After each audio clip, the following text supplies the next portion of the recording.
గారి మేము మీకు కొంత చింతిస్తున్నాం. ఆగాలి, మీరు ఆగాలి. దువ్వేనా ఇది మాది ఇప్పుడు మా time. This is our time.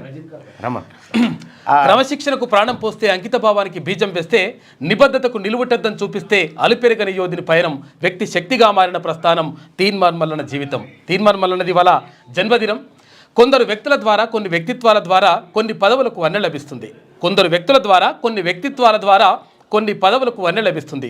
ఆ కోవలో ముందు వరుసలో ఉండేటువంటి మహోన్నత వ్యక్తిత్వం. ఎందుకంటే ప్రజల కోసమే ఆలోచించి, ప్రజల కోసమే పరితపించి, ప్రజలే తన జీవితంగా, ప్రజలే ఫైనల్గా, అంటే మొత్తం కూడా అసలు యాక్చువల్గా కుటుంబం వద్దు, కుటుంబం కాదు, ఫైనల్ ఆస్తులు బీస్తులు అన్నీ కూడా గవర్నమెంట్కి రాసిచ్చేస్తా అని చెప్పేసి చెప్పినటువంటి ఏకైక రాజకీయ నాయకుడు కాదు, ప్రజానాయకుడు తీన్మార్ మల్లన్న. కాబట్టి అందుకనే మీరందరూ కూడా తెలంగాణ ప్రజలు, అంటే ప్రపంచవ్యాప్తంగా వివిధ దేశాల్లో ఉన్నటువంటి తెలంగాణ ప్రజలు, తెలుగు ప్రజలు అందరూ కూడా ఆదరిస్తారు. కాబట్టి మీ అందరికీ శిరస్సు వంచి నమస్కరిస్తూ తీన్మార్ మల్లన్నకు జన్మదిన శుభాకాంక్షలు. ధన్యవాదాలు. ఇంకా అంటే చాలా ఉన్నది రాస్తే రాసిండు పెద్దగా.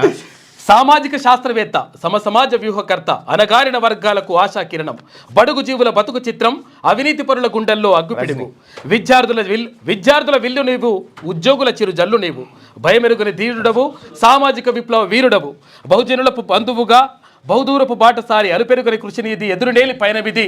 ఇక్కడ పేద పిల్లల గుండెలకు ఆపరేషన్ చేసినటువంటి మహోన్నత వ్యక్తిత్వం నిజంగా. ఎందుకంటే చాలామంది ఓటర్ల గురించి, ఓట్లేసే వాళ్ళ గురించి మాత్రమే ఆలోచిస్తారు. కాకపోతే పిల్లల గురించి, ఇక్కడ పిల్లల చదువు గురించి, తర్వాత పిల్లల ఆరోగ్యం గురించి ఆలోచించినటువంటి నాయకుడు.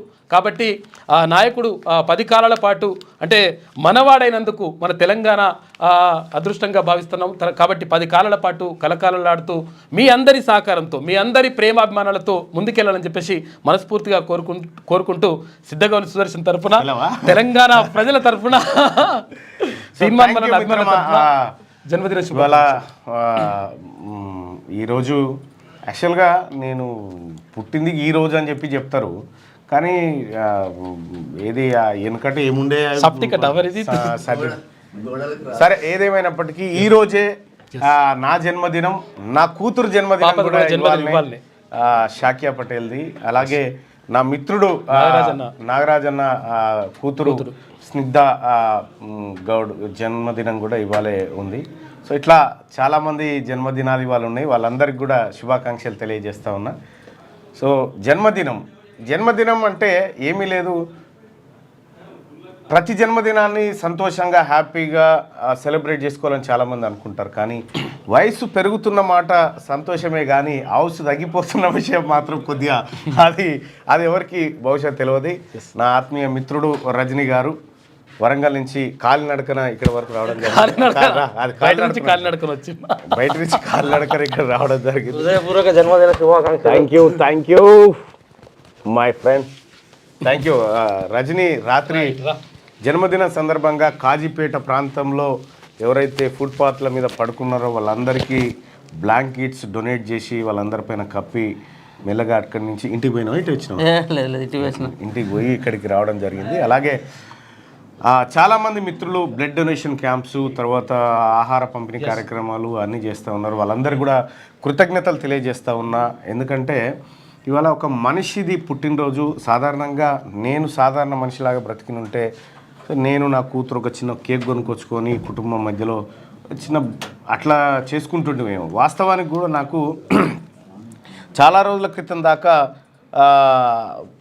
ఏది బర్త్డేలు తెలివాయి నాకు, అంటే చేసుకోవడం ఇట్లా చేయాలంటే తెలివాయి నాకు. వాస్తవానికి అది పెద్దగా నేను దృష్టి పెట్టకపోతుంటే దాని మీద, ఏంది ఇది అని లైట్ ఎవరైనా చెప్తే విజ్ చేస్తుండే, అంతవరకు ఉంటుండే. కానీ ఇక ఇటీవల కాలంలో మనం ప్రజలతో మమేకమైన తర్వాత ప్రజలు కానీ, మనం కానీ, ఫ్రెండ్స్ కానీ అందరి ఆదరాభిమానాలతోటి మనం చేసుకోవాల్సినటువంటి పరిస్థితి, అనివార్యత ఒకటి ఏర్పడ్డది. సో ఏదేమైనప్పటికీ కూడా నా ఆత్మీయులు, టీం సభ్యులు అందరు కూడా రాత్రిలు కష్టపడి ఫ్లెక్సీలు, కథ కార్ఖానా చాలా, అంటే వాళ్ళ అభిమానాన్ని వాళ్ళకు నా పైన ఉన్నటువంటి ప్రేమను చాటుకునే ప్రయత్నం చేసి వాళ్ళందరూ కూడా కృతజ్ఞతలు తెలియజేస్తూ ఉన్నా. అలాగే ఇవాళ పుట్టినరోజులు జరుపుకుంటున్నటువంటి అందరికి కూడా మరొక నెల కరెక్ట్గా ఇదే రోజు కేసీఆర్ గారి పుట్టినరోజు ఉంటుంది.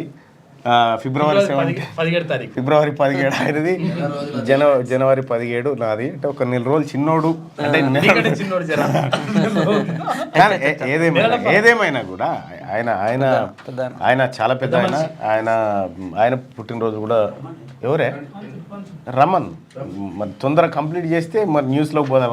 ఇవే నావే దుకాణం అంటారు మళ్ళీ, లేకపోతే జనం దా రండి. ధన్యవాదాలు. షూ ఇప్పాలా?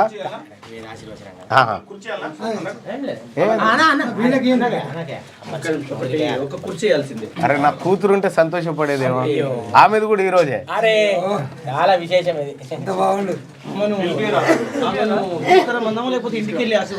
ఆమెని ఇప్పుడు నైట్ ఆమెను పడుకొని ఓకే. ఏదన్నా పాట లేకపోతే ఉండను వేద మంత్రాలు మా సుదర్శన్ మీ దాంట్లో కలుపుకోండి. అవసరం ఉన్నప్పుడు కొద్దిగా ఆడ మిస్ అవుతుంది కానీ కరెక్ట్గా వస్తాయి. Thank you.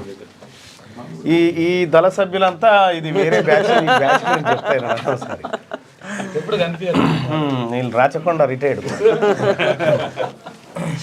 ఓం అర్చత ప్రార్చత ప్రియమేదార్చత అర్చంద పుత్రక ఉదపురన్న దృష్టివర్చత అర్చత ప్రార్చత శ్రియం వర్ధిష్యమాణుష్యమాణుధ శోభమానం మశ్యతే ధాన్యం ధనమింద్రాయ సోమా సువర్ణకలశే దీర్ఘమాయుష్యుభం శివో నామ రూపాభ్యాం యా దేవీ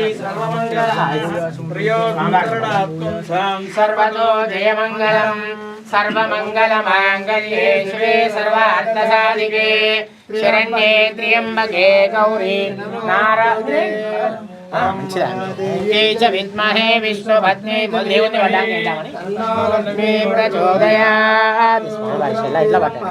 యజమానస్య గోత్రోద్భవస్య గోత్రోద్భవస్య సహకుటుంబాన చెప్పండి. జనమ్మ నామ్ని భాగయ్య నామ్ని వెంకటేశ్వర నామధేస్య పావని నామ్ని శ్రీనివాస్ నామధేస్య స్వరూపా నామ్ని అనురాధా నామ్ని తర్వాత లక్ష్మీ నామ్ని సహకుటుంబం. అమ్మాయి ఇప్పుడు జన్మదినం అమ్మాయి పేరు శాక్యప్రియానాన్ని జన్మదినోత్సవం మీ పూర్తి చింతపండు నవీన్ కుమార్ నామధేస్య సహ కుటుంబానాం అస్య జన్మదినోత్సవ శుభ సమయే క్షేమ స్థైర్య ధైర్య విజయ అభయ ఆయురారోగ్య ఐశ్వర్యాభివృద్ధ్యర్థం ధర్మార్థ కామ మోక్ష చతుర్విధ ఫల పురుషార్థ సిద్ధ్యర్థం శ్రీ యాదాద్రి లక్ష్మీ నరసింహస్వామి సంపూర్ణ అనుగ్రహ సిద్ధ్యర్థం శ్రీ కుమరవెల్లి మల్లికార్జున స్వామి సంపూర్ణ అనుగ్రహ ప్రసాద సిద్ధ్యర్థం అస్య జన్మదినోత్సవ శుభ సమయే నిరంతరం దీర్ఘ ఆయుష్యాభివృద్ధ్యర్థం వేదాశీర్వచనం కరిష్యే తదంగ గణపతి ప్రార్థనం కరిష్యే. ఓం గణానాన్వా గణపతిగం మహే కవిం కవీనాముపస్రవస్తమం జ్యేష్ఠరాజం బ్రహ్మణస్పద ఆనశృణ్వన్నోతిభిస్సీదసాదనం శ్రీ మహాగణపతినుగ్రహ సిద్ధిరస్తు. ఆదిత్యాయ చ సోమాయ మంగళాయ బుధాయ చ గురు శుక్ర శనిభ్యశ్చ రాహవే కేతవే నమః. సంపూర్ణ ఆదిత్యాది నవగ్రహ దేవతా ప్రసాద ఫల సిద్ధిరస్తు. ఓం అశ్వదాయ చ గోదాయి ధనదాయి మహాధనే ధనన్మే జుషదాం దేవి సర్వకామార్థ సిద్ధయే. పుత్ర పౌత్ర ధనం ధాన్యం హస్తస్వాజా విగోరదం ప్రజానాం భవసి మాత ఆయుష్మంతం కరోతు మాం. చంద్రాభాం లక్ష్మీమీశానాం సూర్యాభాం శ్రీమేశ్వరీం చంద్ర సూర్యాగ్ని సర్వాభాం శ్రీ మహాలక్ష్మీ భువాస్మహే. ధనమగ్నిర్ధనం వాయు ధనం సూర్యో ధనం వసో ధనమింద్రో బృహస్పతిర్వరుణం ధనమస్తుతే. వైనతేయ సోమం పిబ సోమం సోమం ధనస్య సోమినో మహ్యం దదాతు సోమిని. న క్రోధో న చ మాత్సర్యం న లోభో న భవంతి కృత పుణ్యానాం భక్తానాం శ్రీసూక్తం జపేత్ సదా. वर्षन्तु ते विभावरदिवो अप्रस्य विद्युतः रोहन्तु सर्वबीजान्यवब्रह्मद्विषो पद्मप्रिये पद्मिनि पद्महस्ते पद्मालये विश्वप्रिये विष्णुमनोनुकूले त्वत्पादपद्मं ॐ पश्यति पुत्रं पश्यति पौत्रं प्रजया पशुभिर्मिथुनैर्जायते यस्यैवं विजुषोऽग्निहोत्रं य उचैन एवं वेद यस्मिन् विन्यस्य भारं विजयिनि जगतां जङ्गमस्थावराणां लक्ष्मीनारायणाख्यं मिथुनमनुभवत्यच्युदारान् विहारान् आरोग्यं भूतिमारिकृतमिद बहुना यद्यदा स्थापदं वः तत्तः सज्जः समस्तं दिशतु सपुरुषो दिव्यहेत्यक्षवर्ति उग्रं वीरं महाविष्णुं ज्वलन्तं सर्वतोमुखं नृसिंहं भीषणं भद्रं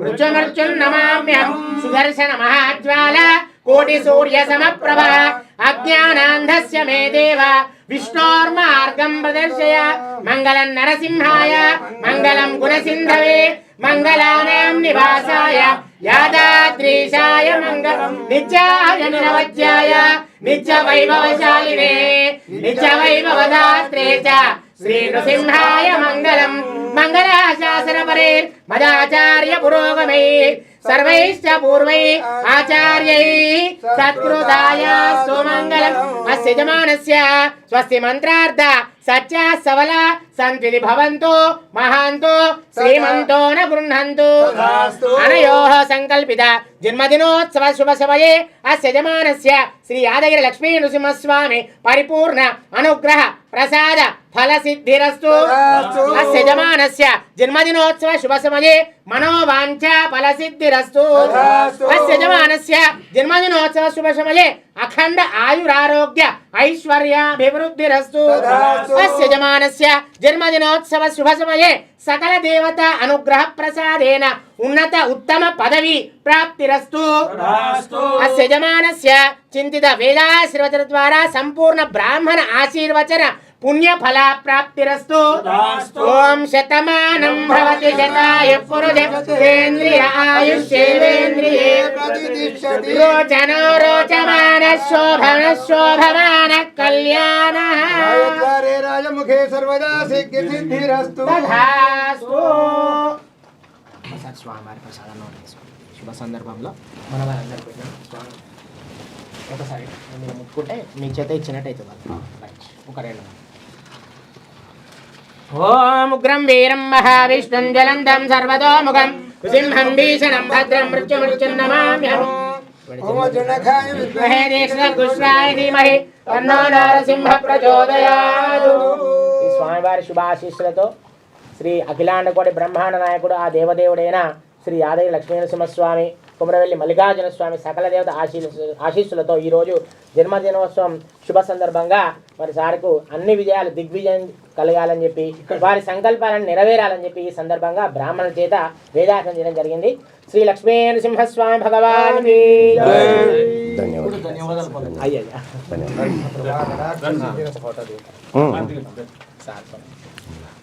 ఒకటి బీరువాల పెట్టండి సార్. ఓకే ఇది ఎలా ఇది ఉండండి సార్ ఉండండి. కొద్దిసేపు ఒక 10 నిమిషాలు. అందరికీ మన వాళ్ళందరికీ నన్ను దగ్గర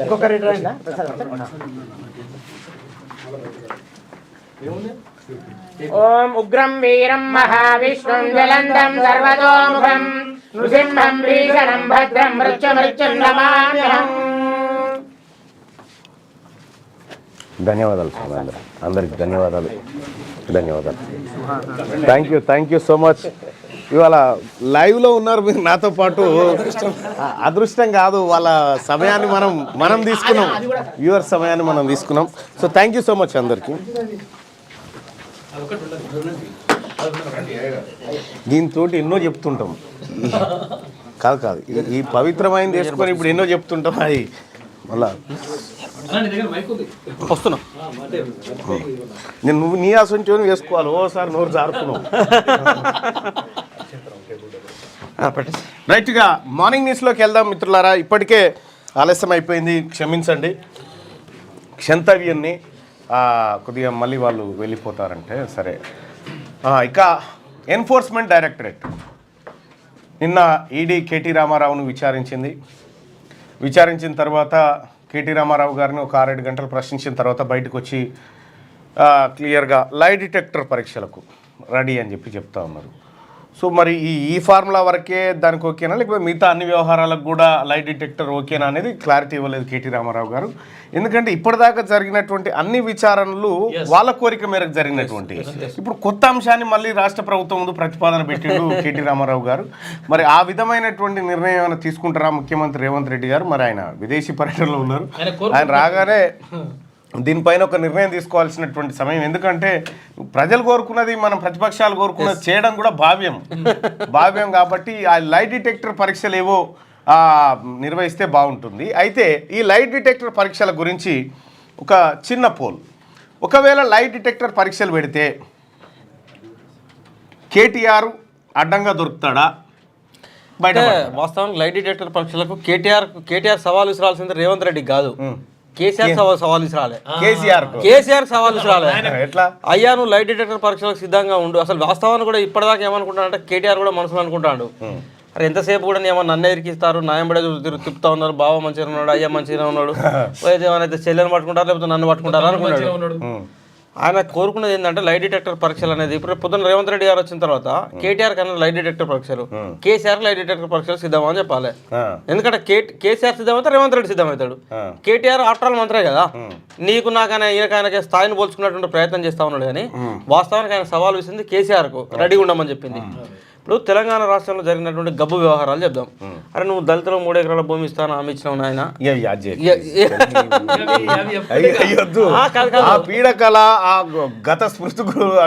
తెలంగాణ రాష్ట్రంలో ఉదాహరణ చెప్తున్నాం. హుజురాబాద్ లాంటి బై ఎలక్షన్ జరిగింది, ఓటుకు 6,000 రూపాయలు వంచిండు కేసీఆర్. జగమెరిన సత్యమే కదా, ప్రజలందరం చూసినాం కదా ఓపెన్ గా. ఓటుకు 6,000 రూపాయలు ఎక్కించాలి వచ్చినాయి ఆయన పరీక్షలు పెట్టినాం అనుకో, కేసీఆర్ తెచ్చి చూపెట్టాలి కదా. ఇప్పుడు ఈ కార్ రేస్ లో మునుగోడులో 10,000 ఓటుకు 10,000 మంచిది కదా, అది కేటీఆర్ ఆధ్వర్యంలో మంచిది కదా. 10,000 రూపాయలు ఎక్కడి తెచ్చారు ఆయన అని చెప్పేసి అడిగితే వీళ్ళు లై డిటెక్టర్ పరీక్షలు అయితే చెప్పాలి కదా. ఇప్పుడు ఈ కార్ రేస్ లో 50 కోట్ల రూపాయలకే నన్ను ఇరికిచ్చారు అని చెప్పేసి లబోదిబాన్ని మొత్తుకుంటున్నారు కదా. కేటీఆర్ యొక్క ఆలోచన ఏంటంటే ఈ కార్ రేస్ లో ఆయన అడ్డంగా దొరికిపోయినట్టు చట్టం ముందు దొరికిపోయిండు. ఒకటి ఇప్పుడు కొన్ని లెక్కలు ఎట్లుంటాయి అంటే జనరల్ గా మనం అంటే ఏమైనా వ్యవహారాలు చూసేటప్పుడు ఒకటి ప్రజల ముందు దొరికిపోవడం, 2 చట్టం ముందు దొరికిపోవడం. ప్రజల ముందు దొరికిపోయిందని ఏదో గాబరా చేసేసి కిందిని మీద చేసి బమ్మిని చేసేసి కింది మీద చేసేసి ఏదో బచాయిదాం కావచ్చు, కోట్ల మీద విశ్వాసం ఉన్నది, నమ్మకం ఉన్నది, కోట్ల నిర్దోషం బయటపడచ్చు, కొట్టుకుంటూ పోవచ్చు. కానీ ఆయన చట్టం ముందు దొరికిపోయిన తర్వాత ఇక ప్రజల ముందు నేను నిర్దోషం చెప్పుకునేటువంటి ప్రయత్నంలో గాబరా పడతా ఉన్నాడు అన్నట్టు. కానీ చట్టం ముందు కేటీఆర్ అన్నట్టు దొరికిపోయిండు అడ్డంగా. సో కేటీఆర్ కాదు, కేటీఆర్ ఒక్కని భవిష్యత్తు కాదు, ఎంటైర్ బీఆర్ఎస్ భవిష్యత్తు అన్నది కేటీఆర్ ఈ కార్ రేస్తో ముడిపడి ఉన్నది. కాబట్టి అందులో నుండి బీఆర్ఎస్ పార్టీ కార్యకర్తలకో లేకపోతే బీఆర్ఎస్ పార్టీ నాయకులకో అదే విషయం నిన్న కూడా మనం చెప్పినాము.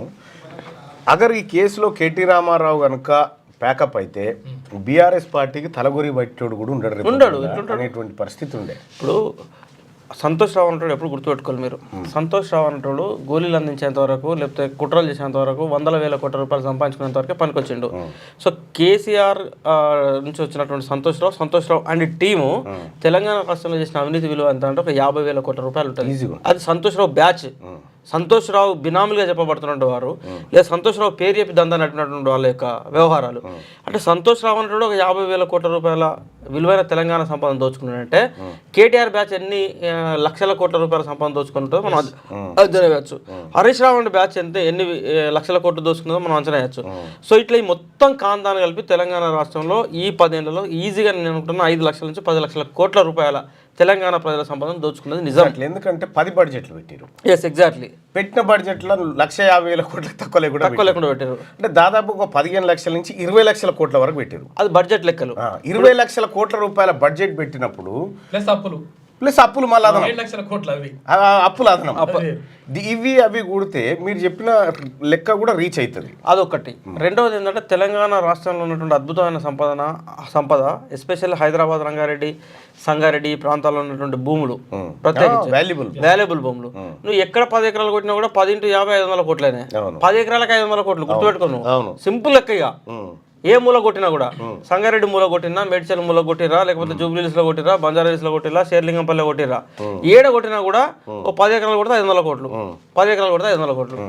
సో ఈ లెక్కన చూస్తే వీళ్ళు కొట్టేసినటువంటి భూముల విలువ మీరు లెక్కలు తీయరు. ఇప్పుడు ఒకవేళ కనుక రాష్ట్ర ప్రభుత్వం, తెలంగాణ రాష్ట్ర ప్రభుత్వం కూడా ఈ ధరణిని రద్దు చేసి ఇప్పుడు కొత్తగా ఏదో పోర్టల్ తీసుకొస్తారు భూమాత, ఈ పోర్టల్ వచ్చిన తర్వాత నిజంగా అసెంబ్లీలో మండలిలో కనుక ఎంక్వైరీ పెడితే ఎస్పెషల్లీ మీరు ఈజీగా నాకు తెలిసి ఓ 10,000 కోట్ల రూపాయల విలువైనటువంటి విత్ ఎవిడెన్స్ తో సహా మండలి ముందు అల్కా పెట్టగలుగుతారు. ఒక 10,000 కోట్ల రూపాయలు చిన్నది.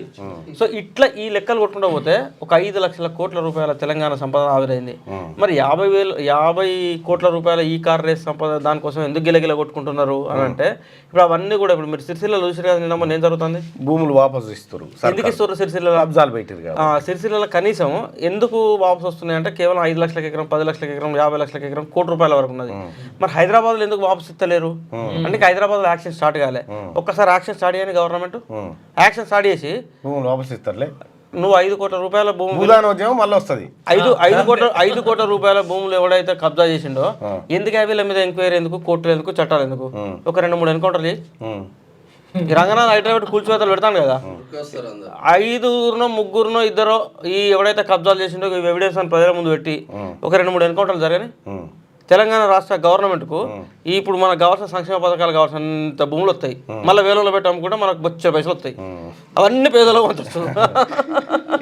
ఎందుకు పరిశ్రమ అవుతారో ఉంది కానీ 6 లక్షల ఎకరాల అటవీ భూములనే కథం చేసి అటవీ శాఖ భూములు 6 లక్షల ఎకరాలు. అంటే ఈ రకంగా వనరులను కూడా ఎక్కడ వదిలిపెట్టలే. అటు సింగరేణి కాంట్రాక్ట్లు వదిలిపెట్టలే, ఇటు బొగ్గు వదిలిపెట్టలే, భూమి వదిలిపెట్టలే, ఆఖరికి భూమి మీద నడిగే ఈ కారు వదిలిపెట్టలే, ఆకాశ ఆర్మీయాలు కూడా వదిలిపెట్టలే. ఏది వదిలిపెట్టకుండా మొత్తం దోచిరు. అయితే లైవ్ డిటెక్టర్ పరీక్షలకు నేను రెడీ అని చెప్పి కేటీ రామారావు అంటా ఉన్నాడు కాబట్టి ప్రభుత్వం ఆదేశించి లైవ్ డిటెక్టర్ పరీక్షలు మాత్రం నిర్వహిస్తే ఇంకా కొంత సమాచారం, అదనపు సమాచారం డైరెక్ట్ వస్తుంది, మనం ఏమనకుండా అట్లా కొంత దొరికే అవకాశం ఉంటుంది. కవిత, కేసీఆర్, సంతోష్ రావు. కానీ నాకు ఒకటి చెప్పుకాక, ఇప్పుడు వీళ్ళు ఎందుకు వీళ్ళకి ఏమైనా పని చేయక చెప్తుర్రా, ఎందుకు పదే ప్రభుత్వానికి దొరికిపోతా ఉన్నారు మాటలు చెప్పి? అంటే వీళ్ళు చెప్పిన ప్రతి అంశం మీద ఎంక్వైరీ నడుస్తుంది. అయితే ఫ్రస్ట్రేషన్లో ఉన్నప్పుడు మనిషి ఏం చేస్తారంటే తప్పుల మీద తప్పులు చేసుకోబోతా అంటాడు. ఎప్పుడు కూడా మనది కాదు సమయం అనుకున్నప్పుడు నోరు అదుపులో పెట్టుకుని ఉండాలి. నోరు ఆ టైంలో అదుపులో పెట్టుకోకుండా నోటుకి ఎక్కువ పని చెప్పినాం అనుకో ఈపు ఎక్కువ కలుగుతూ ఉంటుంది. సింపుల్ లాజిక్ అది.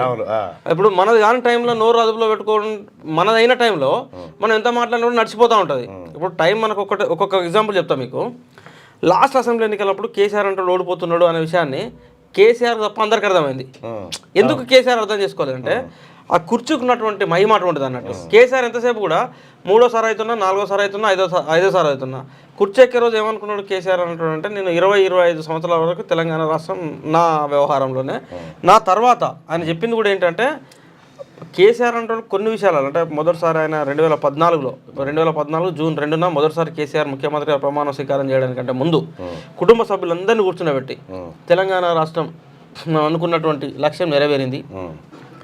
లక్ష్యం నెరవేరిన తర్వాత రాజకీయంగా బీఆర్ఎస్ను మూసివేయాలని అనుకున్నాను. కానీ మీరు అందరూ ఒత్తిడి తీసుకొచ్చి పార్టీ ఉండాలి, మనందరి భవిష్యత్తు కోసం పార్టీ ఉండాలన్నప్పుడు మీ భవిష్యత్తు కోసం ఈ పార్టీని కాపాడుకుంటూ వచ్చేసి అధికారం వరకు తీసుకురాగలిగినాం.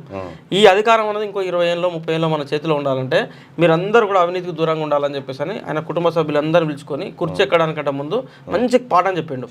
కానీ చెప్పినటువంటి పాఠానికి కట్టుబడి 2014 నుంచి 2018 వరకు కంటిన్యూ చేసిండు ఆయన. కేసీఆర్ అంటే కాపాడగలిగాడు 2018 వరకు. సో 2018 తర్వాత కంట్రోల్ చేయడం కేసీఆర్ వల్ల కాలే. ఎందుకంటే సహజంగా ఏమవుతుందంటే కొన్ని పవర్స్ ట్రాన్స్ఫర్ అయిపోయినాయి కేటీఆర్కి. కొన్ని పవర్స్ కాదు అంటే కేసీఆర్ కూడా ఏం ఫీల్ అయిందంటే అప్పటికి 2018 అసెంబ్లీ ఎన్నికలలో సో రైతు బంధు ఇతర కొన్ని పథకాల వల్ల పబ్లిక్ ఏమన్నారంటే ఎమ్మెల్యే అభ్యర్థి ఎవరైనా పట్టించుకోలేదు.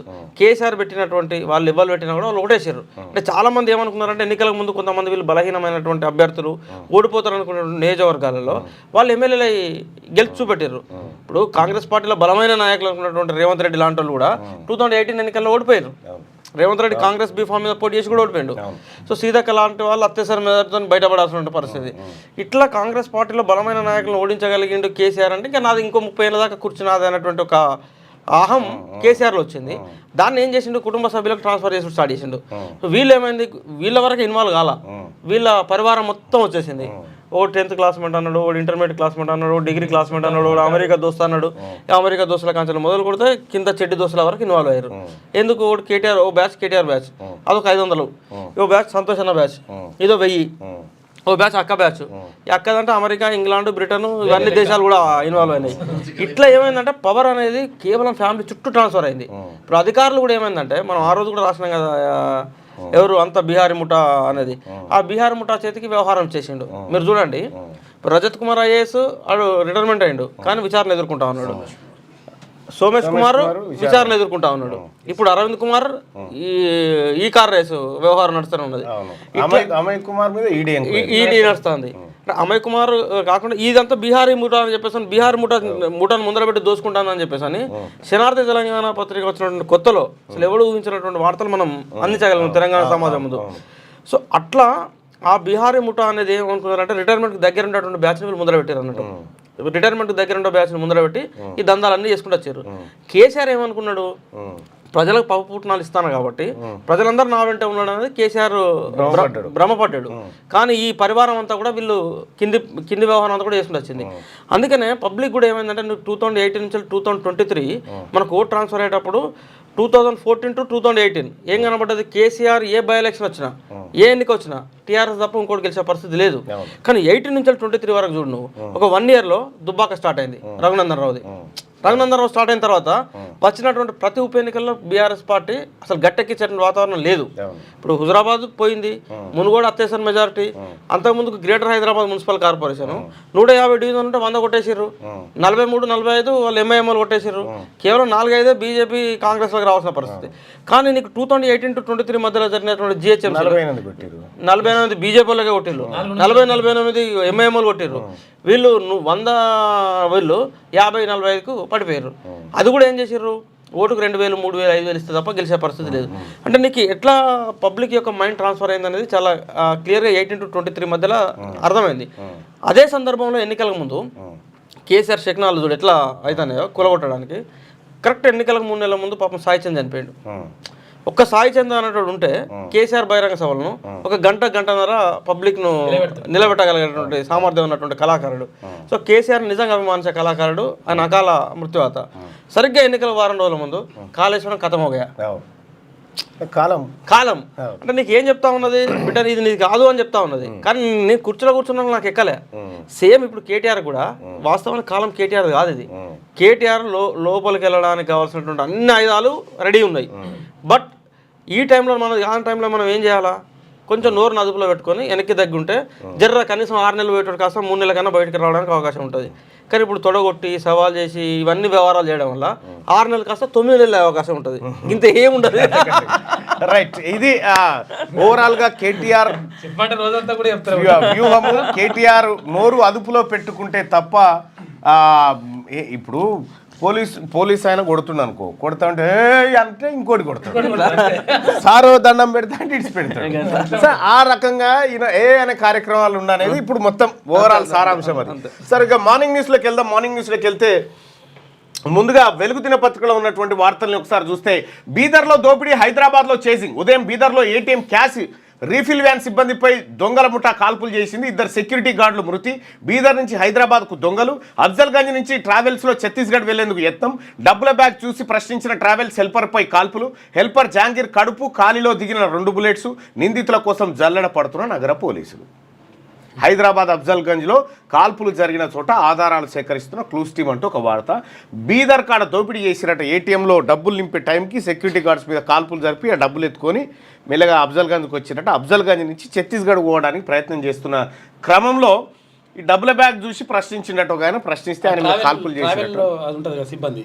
సో బీదర్ పోలీసులు వాళ్ళని వెతుక్కుంటూ ఇక్కడికి రావడం జరిగింది. మరి తెలంగాణ పోలీసులు దాన్ని చేజింగ్ చేస్తూ ఉన్నారు. చూడాలి ఎక్కడి వరకు జరుగుతుందో. ఒక సినిమా ఫక్కీలో నిన్న ఈ కార్యక్రమం అయితే జరిగింది. అయితే దీని మీద ఇంకో లెక్క చెప్పాలి. మనం వెనకడ చిన్నప్పుడు ఏం చూస్తున్నాం ఏంటంటే, కళ్ళల కాడ దొంగతనాలు జరుగుతుండే.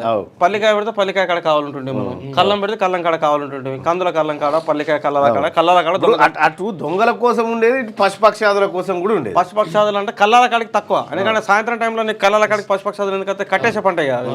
గొర్రెలేమో దొడ్లే ఉంటాయి, బర్రెలేమో మట్ల మీద ఉంటాయి. కాబట్టి వాటితో లేదు. ఈ దొంగలు ఏం చేసిందంటే రాత్రి 11-12:30 అవుతుంది కదా, కళ్ళం కాడికి వచ్చేసి మిరపకాయల కళ్ళం ఉంటే మిరపకాయల కళ్ళం కాడ బత్తలని ఎత్తుకపోవడం, కంకుల కళ్ళం కాడికి వచ్చి మొక్కజొన్నలు ఎత్తుకపోయేటువంటి కార్యక్రమం, వెనకాడ పజ్జొన్నలు ఉంటే పజ్జొన్నలు ఎత్తుకపోయే కార్యక్రమం ఉండే. ఆ రోజుల్లో జరిగే దొంగతనాలు కేవలం కడుపు కోసం జరిగినటువంటి దొంగతనాలు, తిండి కోసమే వీళ్ళంతా. ఓ మిరపకాయ బస్సు ఎత్తుకోకపోతే ఏం చేసేది, ఏడాదిలో కారం అయ్యేదానికి. నేను కందులు ఎత్తుకపోతే 3 నెలలు 4 నెలలు కందిపప్పు దొరికేది. కానీ ఇప్పుడు జరుగుతున్నటువంటి దొంగతనాలన్నీ కూడా నిజంగా ఆడిపోయి పోల్చలేదు. ఈ దొంగతనాలన్నీ కూడా వీళ్ళు చేసేటి అంటే కూడా ఈ దొంగలు కూడా ఎట్లా అయిపోయారంటే ఇప్పుడు అంతా సైబర్ క్రైమ్. సైబర్ క్రైమ్ లో వేలు లక్షలు కొట్టేస్తాడు, దగ్గర రాకుండానే జేబులూడి చేస్తాడు సైబర్ క్రైమ్ అయితే. ఇక ఇటువంటి క్రైమ్లు అయితే మీరు చూడండి ఈ మధ్య కాలంలో ఏటీఎంలు, బ్యాంకులు. ఇప్పుడు కాదు, బాలకృష్ణ సినిమాలో ఒక డైలాగ్ ఉంటది, అది చూసి నవ్వుకున్నాయి. ఇట్లుంటుంది కత్తులతో కాదురా కంటి సూపు, కంటి సూపు కూడా లేదు. వాడు అక్కడ వీడు ఇక్కడ కొట్టేసిపోతారు. ఛత్తీస్గఢ్లో భారీ ఎన్కౌంటర్, 12 మంది మావోయిస్టులు మృతి. బీజాపూర్లోని ఉసూరు అడవుల్లో ఘటన, 1500 మంది జవాన్లతో కొనసాగుతున్న కూంబింగ్. తెలంగాణ బార్డర్లోని పోలీస్ స్టేషన్లకు భద్రత పెంపు. తెలంగాణ ఛత్తీస్గఢ్ బార్డర్లోని బీజాపూర్ జిల్లాలో గురువారం భారీ ఎన్కౌంటర్ జరిగింది. ఈ ఘటనలో 12 మంది మావోయిస్టులు చనిపోయారు. బీజాపూర్ జిల్లా దక్షిణ బస్తర్లోని ఉసూరు అడవుల్లో మావోయిస్టులు ఉన్నారని పక్కా సమాచారం అందింది. దీంతో బీజాపూర్, సుక్మా, దంతేవాడ జిల్లాల DRG, district reserve guard, cobra and command battalion for resolute యాక్షన్తో పాటు సిఆర్పిఎఫ్ బెటాలియన్లు సంయుక్తంగా కూంబింగ్ ఆపరేషన్ చేపట్టాయి. బస్తర్ ఐజీ సుందర్రాజ్ నేతృత్వంలో ఈ సుందర్రాజ్ నేతృత్వంలో 2000 మంది చచ్చిపోవచ్చు ఇప్పటికి మావోయిస్టులు. ఆయన ఇంకా దాదాపు కొన్ని దశాబ్దాల కాలంగా ఆయన ఉంటాడు బస్తర్. ఆయనే ఉంటాడు అంటే బస్తర్ మొత్తం ప్రాంతం మీద ఆయన ఒక పర్ఫెక్ట్గా కూడా ఆయన ఈ ఆపరేషన్ కోసమే నియమించారు. ఆయన కంటిన్యూ అవుతా ఉన్నాడు లాస్ట్ 15 years 20 yearsగా బస్తర్ ఐజీ సుందర్రాజు. సో ప్రతి ఆపరేషన్ కూడా సుందర్రాజు ఎవ్రీడే దాన్ని ఫాలో అప్ చేసేసి దాన్ని వ్యవహారం చేస్తూ ఉన్నాడు. సరే ఎన్విరాన్మెంట్ ఏం జరుగుతుంది ఏందన్న విషయం దాన్ని పక్కన పెడితే అక్కడ సో కొంత మావోయిస్టులు అయితే అలా గడ్డు పరిస్థితి. 3 జిల్లాల ఎస్పీలు ఎప్పటికప్పుడు పరిస్థితిని సమీక్షిస్తూ వచ్చారు. గురువారం ఉదయం 9 గంటలకు జవాన్లు అంతా బీజాపూర్ జిల్లా ఉసూరు ఫారెస్ట్ ఏరియాలో ప్రవేశించారు. అప్పటికే మావోయిస్టులు అంతా సమావేశమయ్యారు. అక్కడికి బలగాలు రావడంతో ఇరు వర్గాల మధ్య కొన్ని గంటల పాటు కాల్పులు కొనసాగాయి. ఫైరింగ్ లో 12 మంది మావోయిస్టులు చనిపోయారు. మిగిలిన వాళ్ళంతా అక్కడి నుంచి పారిపోయారు. ఘటనా స్థలం నుంచి SLR తుపాకులు, పేలుడు పదార్థాలు, నిత్యావసర సరుకులు స్వాధీనం చేసుకున్నారు. పారిపోయిన మావోయిస్టులను పట్టుకునేందుకు జవాన్లంతా అడవిని జల్లెడ పడతా ఉన్నారంటూ, అంటే దాదాపుగా ఈ అబూజ్మాడు తర్వాత బస్తరు, ఆ తర్వాత ఈ ఏపీ ఒడిశా బార్డరు, దంతెవాడ, ఈ ప్రాంతాలన్నీ మావోయిస్టులకు పట్టున్న ప్రాంతాలు. అంటే పట్టు అంటే అక్కడ ఉన్నటువంటి ఎన్విరాన్మెంట్. అది అసలు ఫస్ట్ విషయం ఏంటంటే మావోయిస్ట్ ఉద్యమాన్ని అర్థం చేసుకోవడంలోనే నీకు మావోయిస్టులకు ఏ మేరకు పట్టున్నదని అర్థమవుతూ ఉంటుంది. వీళ్ళు చెప్పారు 12 మంది మావోయిస్టులు ఇప్పటివరకు 500 మందిని తొలగించడం, 1000 మందిని తొలగించడం అని చెప్పేసి చెప్తా ఉన్నారు. కానీ ఉద్యమం అనేది ఎక్కడ ఉంటుంది అనేది ఫస్ట్ అర్థం కావాలి వీళ్ళకి. ఎక్కడైతే అణచివేత ఉంటుందో, ఎక్కడైతే ఆకలి ఉంటుందో, ఎక్కడైతే ప్రజలకు ఇబ్బందులు ఉంటాయో అక్కడ ప్రతి చోటలా మావోయిస్ట్ ఉంటాడు, ఉద్యమం అనేది ఉంటుంది. సో మావోయిస్ట్ పార్టీ యొక్క లక్ష్యం కానీ మావోయిస్ట్ పార్టీ నేను నడుపుతున్నటువంటి నాయకులు ఆలోచిస్తున్న విధానం ఏంటంటే, ఒకప్పుడు తెలంగాణలో ఆ రోజు ఉన్నటువంటి పీపుల్స్ వార్ బలంగా ఉండేది. పీపుల్స్ వార్ నేతృత్వంలో అనేక ఉద్యమాలు నడిచినాయి. పీపుల్స్ వార్ అక్కడి నుంచి క్రమేణా ఏమైంది, మనం ఇప్పుడు అనుకుంటున్నటువంటి ఈ బస్తర్కు, దంతవాడకి ఇక్కడికి షిఫ్ట్ అయిపోయింది ఉద్యమం అనేది. అక్కడి నుంచి ఒరిస్సాకి షిఫ్ట్ అయిపోతుంది ఉద్యమం అనేది. అక్కడి నుంచి దేశంలోకి ఇతర ప్రాంతాలకు పోతుంటుంది. ఎక్కడైతే అణచివేత ఉంటుందో, పశ్చిమ బెంగాల్ నుంచి వచ్చింది నీకు జంగల్. ఇప్పుడు దేశవ్యాప్తంగా వీళ్ళు ఏమంటారంటే 500 మంది మావోయిస్టులను ఇప్పటి వరకు ఎన్కౌంటర్ చేసినా అని ప్రభుత్వాలు ప్రకటిస్తాయి కదా. 5000 మందిని రిక్రూట్ చేసినా అని మావోయిస్ట్ పార్టీ చెప్తుంది. మావోయిస్ట్ 5000 మందిని రిక్రూట్ చేసినాం, పార్టీలో కొత్తగా మేము ఆహ్వానించినాం, కొత్తగా సైన్యాన్ని రిక్రూట్ చేసినాం అని మావోయిస్ట్ పార్టీ చెప్పినప్పుడు, నువ్వు మొత్తం ఈ సంవత్సరం పొడుగుతా కూడా ఒక 500 మందిని ఎన్కౌంటర్ చేసినప్పుడు నిజంగా 5000 మంది రిక్రూట్ అయితే మావోయిస్ట్ ఉద్యమం అనేది ఈ సంవత్సరం మొత్తంలో బలపడ్డట, బలహీనపడ్డట, ఎట్లా అంచనా వేయాలి దాన్ని? బలపడ్డట్టే అంచనా వేయాల్సింది కదా. ఇక్కడ కూడా వాళ్ళు అర్థం చేసుకోవాల్సింది ప్రభుత్వాలు కూడా ఏంటంటే, ఏదైనా కూడా ఒక ఉద్యమాన్ని అణచివేయాలంటే ఉద్యమంలో పనిచేస్తున్నటువంటి నాయకత్వాన్ని లేదా ఉద్యమ కార్యకర్తలను హత్యలు చేయడం ద్వారానో లేకపోతే ఎన్కౌంటర్లు చేయడం ద్వారా ఉద్యమాలను అణచివేయడం సాధ్యం కాదు. ఎక్కడైతే నిజంగా వాళ్ళు ఎదుర్కొంటున్నట్టు ఇప్పుడు ప్రజల మద్దతు లేకుండా అంత బలంగా మావోయిస్ట్ పార్టీ అనేది అక్కడ ఉండలేదు కదా ఇన్నేళ్ళుగా. సో అక్కడ ఉన్నటువంటి ప్రజలు ఎవరైతే ఉన్నారో, నివసిస్తున్నటువంటి ఆదివాసీలు, గిరిజనులు పూర్తిగా మావోయిస్ట్ పార్టీకి రక్షణగా ఉంటా ఉన్నారు వాళ్ళు. ఇప్పుడు అక్కడ మావోయిస్ట్ పార్టీ తప్ప ఇంకో ఇప్పుడు ఉన్నటువంటి పార్టీలు, రాజకీయ పార్టీలు లేవు అక్కడ. సో మావోయిస్ట్ పార్టీ మాత్రమే ఉన్నది అక్కడ. అక్కడ ఉన్నటువంటి ప్రజలందరూ కూడా ప్రత్యక్షంగానో పరోక్షంగానో ఆ పార్టీకి సంబంధించినటువంటి కార్యకర్తలు. సో ఎందుకు ఆ పార్టీకి వాళ్ళు మద్దతు ఇస్తూ ఉన్నారని ప్రభుత్వాలు ఆలోచన చేయాలి. చేసేసి ప్రజలను ఆ పార్టీకి దూరంగా ఉండాలంటే ప్రజలు కోరుకుంటున్నటువంటి పరిపాలన అక్కడికి తీసుకెళ్ళగలిగినప్పుడు మాత్రమే పార్టీని సమూలంగా నిర్మూలించగలుగుతాయి తప్ప నువ్వు ప్రజలను అక్కడ వాళ్ళ నుంచి వేరు చేయకుండా సో ఇటువంటి ఎన్కౌంటర్లు చేయడం ద్వారా మావోయిస్ట్ పార్టీని లేకుండా చేయగలుగుతామని అనుకుంటే ఏ రాజకీయ పార్టీ అనుకున్నా కూడా సాధ్యం కాదు. ఇప్పుడు తెలంగాణ రాష్ట్రంలో ఇలా మావోయిస్ట్ పార్టీకి పట్టు లేకుండా పోయిందనడానికి నీకు ఎగ్జాంపుల్ 40-50 సంవత్సరాలకు ముందు ఏం జరిగింది, 40-50 సంవత్సరాల తర్వాత ఏం జరిగిందని నువ్వు తెలంగాణను అబ్జర్వ్ చేసినప్పుడు నీకు కనబడతా ఉంటుంది. ఒకప్పుడు తెలంగాణలో ఇప్పుడు నాకు ఒకటి చెప్పు రజని ఇక్కడ క్లియర్గా, అంటే కేవలం మావోయిస్టుల రూపాన్ని వాళ్ళ వ్యవహారాన్ని బట్టి మనం ఒక చర్చ పెడతా ఉన్నాం. ఇక్కడ మావోయిస్టులను చూస్తే ప్రభుత్వాలు ఎందుకు భయపడేటివి? ఒక మాట, ప్రభుత్వాలను కూల్చడం, ప్రజా పోరాటాలు నిర్మించడం, ప్రజల్లో ప్రభుత్వం పట్ల వ్యతిరేకత తీసుకురావడం, తద్వారా మొత్తం ప్రభుత్వాలు లేకుండా చేయడం. సో మావోయిస్టులు ఉంటేనే జరిగిందా అది ప్రభుత్వాల మార్పు అనేది? ప్రజలు అంటే మరో రూపంలో మావోయిజం బయటకు వస్తూ ఉంది కదా జనజీవనంలోకి. ఇప్పుడు ఆ రోజు ఉన్నటువంటి పరిస్థితులు ఏంటంటే ప్రభుత్వాలు ఆలోచించినటువంటి విధానం ఒక డిఫరెంట్గా. ఎన్టీఆర్, కోట్ల విజయభాస్కర్ రెడ్డి లాంటి వాళ్ళు ఉత్తమ ఒక కామెంట్ చేయలే. వాళ్ళు ఇచ్చినటువంటి గొప్ప కామెంట్ ఏంటంటే నక్సలైట్లు నిజమైన దేశభక్తులు అనేటువంటి ఒక స్టేట్మెంట్ ఇచ్చారు. ఎన్టీఆర్ లాంటి వ్యక్తి నక్సలైట్లే నిజమైన దేశభక్తులు అనే స్టేట్మెంట్ ఇచ్చిండు. సో ఎందుకు స్టేట్మెంట్ ఇవ్వాల్సి వచ్చిందని అంటే నక్సలైట్ మూవ్మెంట్ను ప్రజలు ప్రేమించారు. సో నక్సలైట్ మూవ్మెంట్ను ప్రేమించేటువంటి ప్రజల యొక్క మనసును గెలవాలంటే so first naxalite people's war పార్టీని ప్రేమించాలనేది ఎన్టీఆర్ నేర్చుకున్నాడు. సో పార్టీకి ఉన్నటువంటి ఇప్పటివరకు కూడా గొప్ప వ్యవహారం ఏంటంటే ఈ క్షణం వరకు కూడా సరే వాళ్ళు ఎంచుకున్నటువంటి పంతా డిఫరెంట్ కావచ్చు, ఆ పంతా పట్ల ప్రజాస్వామికవాదులు వ్యతిరేకించవచ్చు, కానీ మావోయిస్ట్ పార్టీలో పనిచేస్తున్నటువంటి కార్యకర్తలు చేసిన త్యాగాలు అనేది, వాళ్ళు పోతున్నటువంటి దారి అనేది దానిని ఎవరు కూడా శంకించాలంటే అవసరం లేదు. ఇలా నీకు ఆర్ఎస్ఎస్ వాదులు ఎట్లయితే సిద్ధాంతం కోసం సైద్ధాంతికంగా పోతూ జనజీవనంలో ఉండి వాళ్ళు ప్రయత్నాలు చేస్తూ ఉన్నారో ప్రాణాలకు తెగించి పేరు కోసం కాదు, ఊరు కోసం కాదు, సరే నిజంగా ఈ సమాజంలో ఒక మనిషిగా జన్మించిన తర్వాత మనిషిని మనిషిగా చూడలేనటువంటి ఒక అసమానతలు ఉన్నటువంటి సమాజంలో వాళ్ళ గుర్తింపు దక్కడం కోసం మావోయిస్ట్ లాంటి పార్టీలు ముందుకు వచ్చాయి. సో మనిషిని మనిషిగా చూసే పరిస్థితి ఈరోజు తెలంగాణ సమాజంలో వచ్చిందంటే అటువంటి పార్టీలు ఆ రోజు ప్రజలను చైతన్యం చేయడం వల్లే సాధ్యమైంది. సో ప్రజల చైతన్యం కాకుండా ఏది కూడా సాధ్యం కానటువంటి వాతావరణం. ఇప్పుడు ఇది నీది, ఈ దేశం నీది, ఈ రాష్ట్రం నీది, ఈ ప్రాంతం నీది, ఈ ప్రాంతం మీద ఉన్నటువంటి వనరులు నీవి అనే విషయం చెప్పటం లేడు అప్పటిదాకా. వీళ్ళు చెప్పుకుంటూ పోయినా నిలబడి ప్రజలకు అందించినోడు లేడు. సో అది మావోయిస్ట్ లాంటి పార్టీలు, పీపుల్స్ వార్ లాంటి పార్టీలు ఈ ప్రాంతంలోకి వచ్చిన తర్వాతనే సాధ్యమైంది. సో అట్లా ప్రజలు పార్టీని ఓన్ చేసుకున్నారు. ఈరోజు ఆ పార్టీ అవసరం ప్రజలకు తెలంగాణలో లేదు అని అంటే ఇక్కడ ఆకలి అణచివేతల నుంచి ప్రజలకు విముక్తి కలిగింది. ఆ విముక్తి కలిగిందంటే పీపుల్స్ వార్ పార్టీ వల్లనే జరిగింది. మరి ఇంకా కూడా అదే సిద్ధాంతం ఉండకంటే వీళ్ళు కూడా కొంత మోడర్నైజ్ కావాల్సినటువంటి అవసరం ఉండే కదా. అంటే మావోయిస్ట్ పార్టీ సిద్ధాంతాన్ని మార్చేంత గొప్పలో మనం కాదు. వాళ్ళు చాలాసార్లు మీరు గుర్తుపెట్టుకోండి, మీరు పశ్చిమ బెంగాల్లో ఉన్నటువంటి నక్సల్బరి అనేటువంటి గ్రామంలో పుట్టినటువంటి ఒక ఉద్యమం, చారు మజుందార్ తీసుకొచ్చినటువంటి ఈ సాయుధమైనటువంటి దాడులు ఏవైతే ఉన్నాయో అక్కడ జరిగినటువంటి దాడి, ఆ రోజు భూమి, ఆ రోజు శిస్తులు వాటిపైనే. ఇక్కడ ఏది విష్ణూరు దొర మీద జరిగినటువంటి దానిపైన చాకలి ఎల్లమ్మ తిరుగుబాటు ఏదైతే చేసిందో అదే అంశం మీద మీరు ఒడిశా తీసుకోండి, మహారాష్ట్ర తీసుకోండి, లేకపోతే కేరళ తీసుకోండి, ఇంకెక్కడైనా తీసుకోండి, ఇవన్నీ సిమిలర్గా ఉంటాయి. ఆ రోజుల్లో ఆ పరిస్థితి, కానీ ఇప్పుడు ఈ రోజుల్లో ఈ పరిస్థితి లేదు కదా. అంటే మీకు రెండు విషయాలు చెప్తా, బాగా అర్థం చేసుకోండి. ఆ రోజు పీపుల్స్ వార్ ఉద్యమాలు మొదలైన తర్వాత గ్రామాల నుంచి దొరలు వెళ్ళిపోయారు. ఆ దొరలు వెళ్ళిపోయిన తర్వాత గ్రామాలలో ఉన్నటువంటి బీసీ కులాలు ప్రత్యేకించి కుల వృత్తులను నమ్ముకున్నటువంటి బీసీ కులాల చేతికి కొంత భూమి వచ్చింది.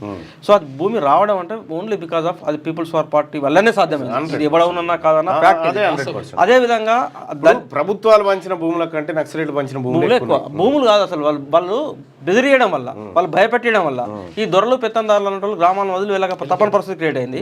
ఆ రోజు ఉన్నటువంటి పావులో పరకో ఇచ్చేసి వాళ్ళు ఆ భూములను కొనుగోలు చేసుకోగలిగారు. కనీసం ఆ రకంగా వాళ్ళ చేతుల్లో భూమి ఉన్నది.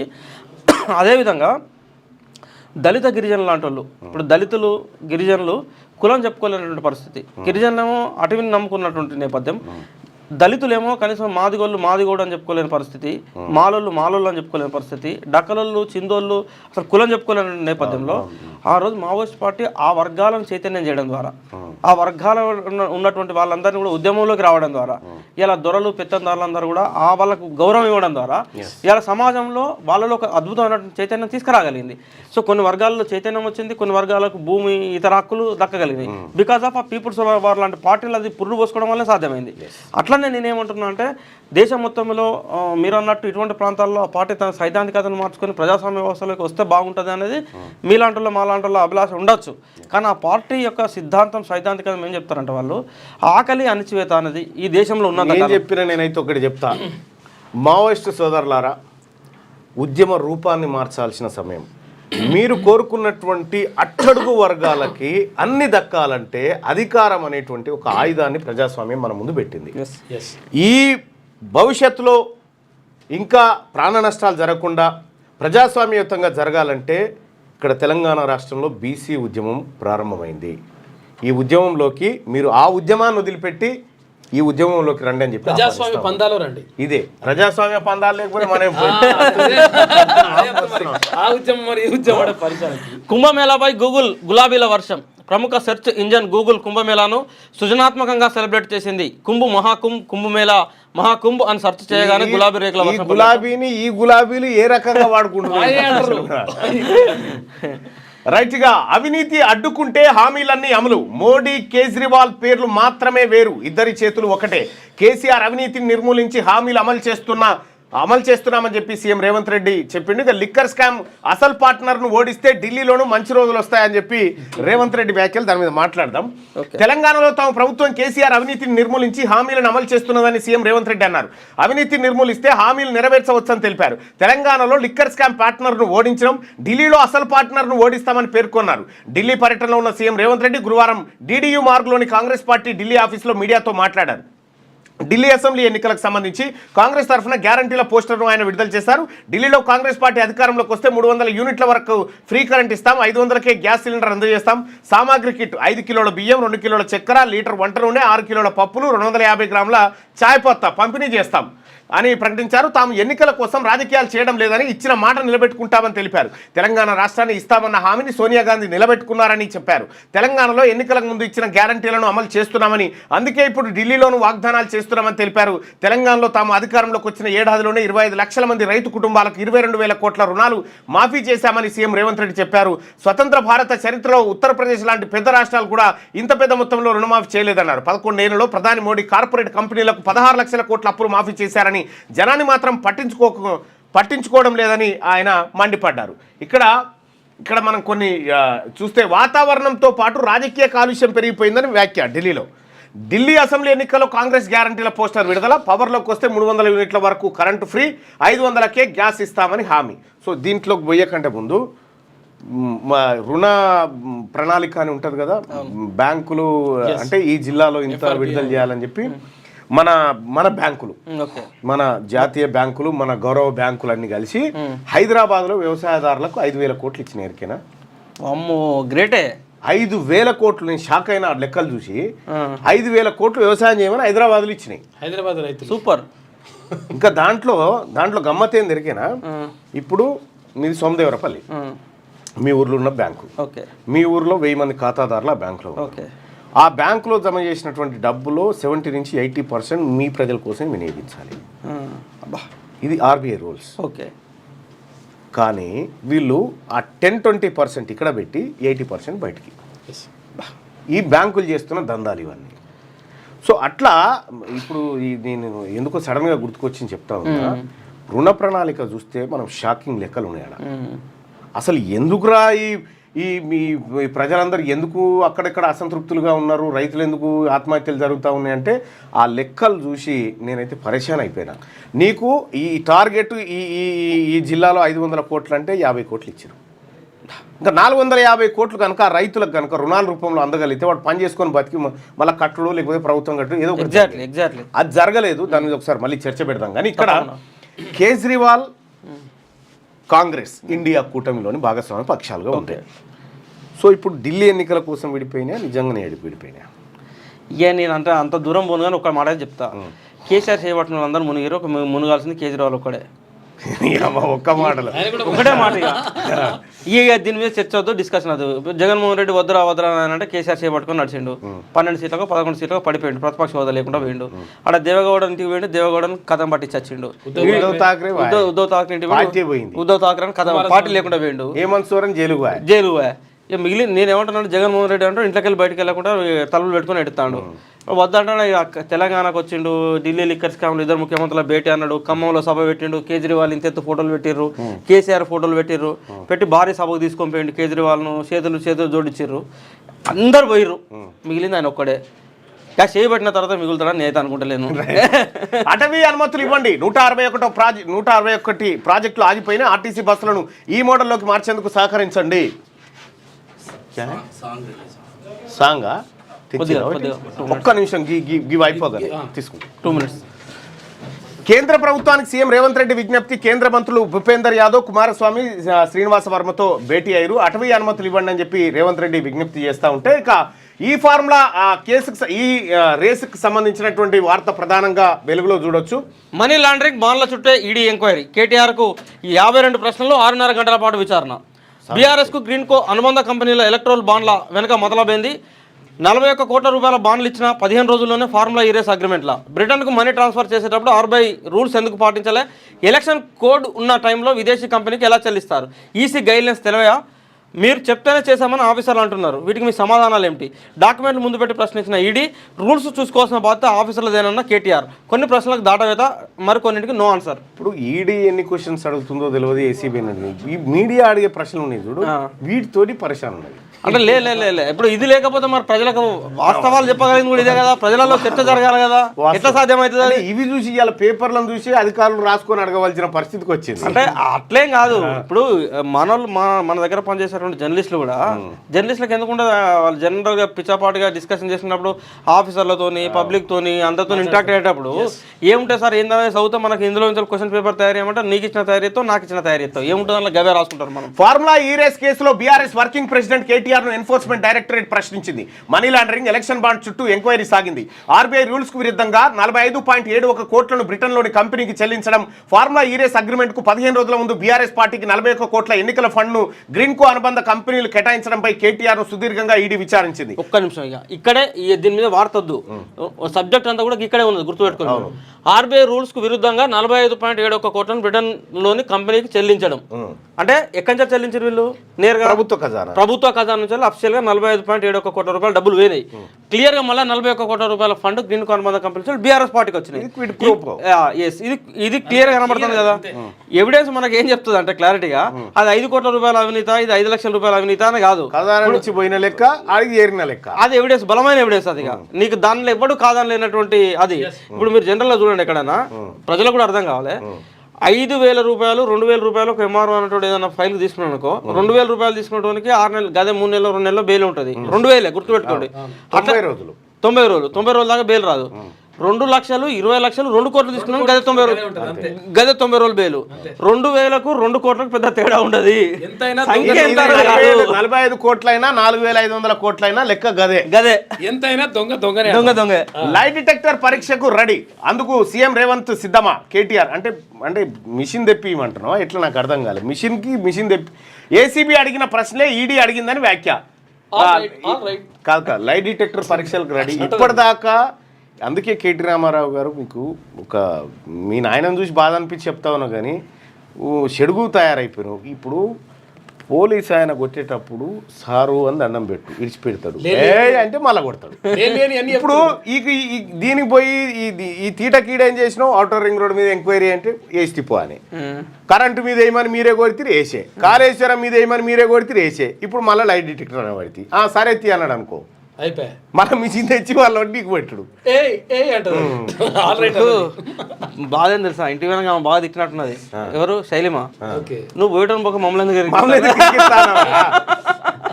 గ్రీన్కో నెక్స్ట్ జెన్ సంస్థలకు ఏసీబీ నోటీసులు అందజేసింది. ఫార్ములా ఈ రేస్ కేసులో రేపు విచారణకు హాజరు కావాలని ఈ పక్షానికి, ఏది 41 కోట్లు రిటర్న్ పక్షానికి.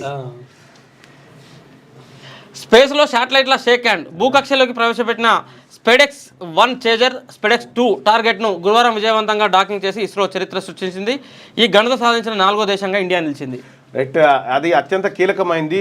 భారత్ స్పేస్ స్టేషన్ను నిర్మించడం కోసం డాకింగ్ సిస్టమ్ అంటే ఇందులో ఉన్నటువంటి ప్రతి పవర్ను కానీ మిగతా వాటిని ఇతర వాటితో అనుసంధానం చేసేటువంటి కార్యక్రమం పైన చేయడం, చాలా గొప్ప విషయం. అది చాలా కీలకమైనటువంటి ఘట్టం.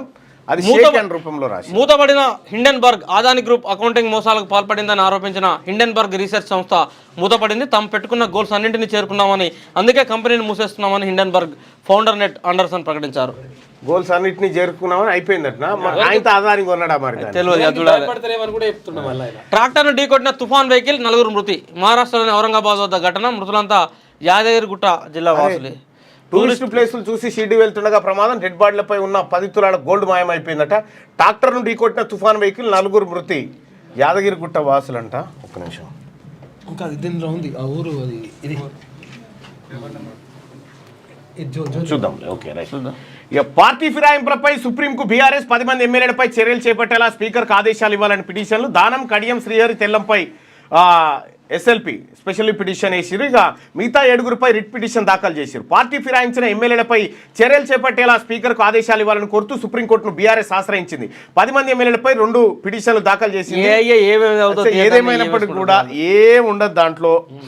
వాళ్ళు ఎందుకు తిప్పల పడతారో వాళ్ళు ఏంటో జస్ట్ మిగతా ఓడిపోకుండా ఇష్యూని డైవర్ట్ చేయడానికి ప్రయత్నం చేస్తారు.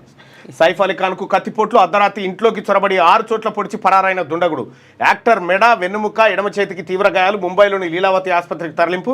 సైఫ్కు ప్రాణాపాయం తప్పిందని డాక్టర్లు వెల్లడి. నిందితుడి ఫోటో విడుదల చేసిన పోలీసులు అంటూ ఒక వార్తను చూస్తా ఉన్నాం. సైఫ్పై దాడికి పాల్పడిన నిందితుడట.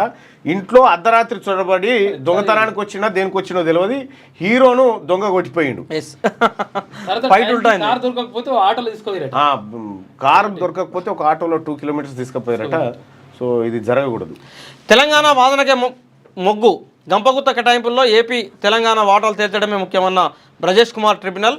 సెక్షన్ 3 పైనే తొలుత వాదనలు వింటామని వెల్లడి. తర్వాతే సెక్షన్ 89 ప్రకారం కేటాయింపులపై తేలుస్తామని క్లారిటీ. 2 సెక్షన్లలోనూ కొన్ని అంశాలు ఒకేలా ఉన్నాయన్న KWDT. రెండింటినీ కలిపి విచారిస్తే కూడా సమస్యనని కామెంటు. కృష్ణా ట్రిబ్యునల్ వద్ద తెలంగాణ తరఫు న్యాయవాదులతో మంత్రి ఉత్తమ్ కుమార్ రెడ్డి. అయితే కృష్ణాలో రావాల్సినటువంటి 555 టీఎంసీల వాటా ఏదైతుందో దాన్ని పూర్తి స్థాయిలో తీసుకోవాలనేటువంటి ప్రయత్నంలో భాగంగా రాష్ట్ర ప్రభుత్వం వాదనలు. కానీ ఇది ఒక మార్గమైన వ్యవస్థ కాక నిజంగా కూడా దేశానికి స్వతంత్రం వచ్చి 75 ఏళ్ళు దాటిన తర్వాత కూడా నదుల నీళ్ళ మీద రాష్ట్రాల వాటాలు తేలకుండా ఈ పంచాయతీలు పెట్టుకునే కార్యక్రమం ఏదైతే ఉన్నదో ఎటుపోతానో మనం ఈ దేశం ఎటువైపోతా ఉన్నది. ఇక్కడ ఒకటి గమనిస్తే ఇప్పుడు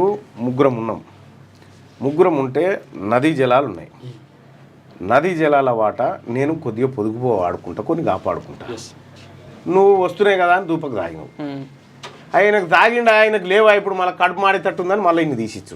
ఇగో ఈ కార్యక్రమం జరుగుతూ ఉంది. సరే ఏది ఏమైనా కూడా ఏదైనా ఉండదు. నేను ఏమంటున్నా అంటే ఇప్పుడు నేను ఊరు భాషలో చెప్పాలంటే చెప్తాను. నేను ఇప్పుడు 10 ఎకరాలు సంపాదించిన 3 ఒక్కొక్కలో పంచుకోవాలా. ఎటు మంచుతామన్నా కూడా 3 3 9 అవుతుంది, 1 ఎకరం మిగులుతుంది ఉదాహరణకు. లేదు అట్లా కాదరాబాయనంటే వాడికి పెద్దోనికి తక్కువ, చిన్నోడికి వాడి అమాయకుడు అయిపోయాడు, నడిపోనికి ఉద్యోగం లేదు, వీడు ఇట్లున్నాడు, ఈ రకరకాల లెక్కలు ఉంటాయి.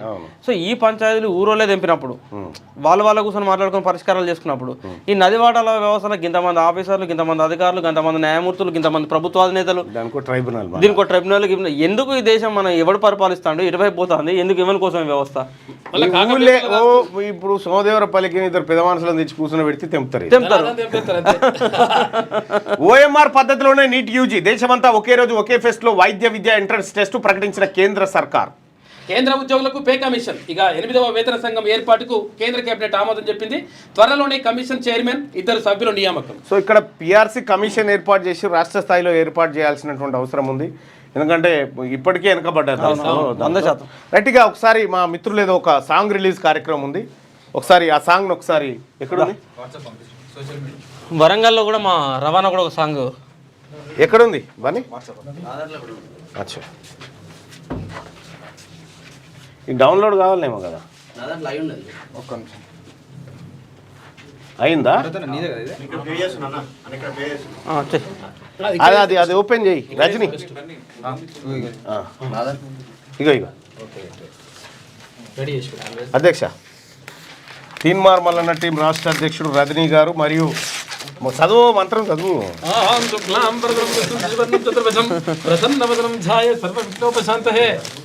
గజానన పద్మార్గం గజానన మహర్షిం ఏకదంతం భక్తానాం ఏకదంతం ఉపాస్మహే. తప్పట్లు తప్పట్లు కాదు కాదు ఈ సౌండ్ వస్తలేదు ఎందుకు ఇక్కడ ఏమైనా చేసిరా ఏం చేసినావు మళ్ళా ఏమైంది ఆ? వంతున్నది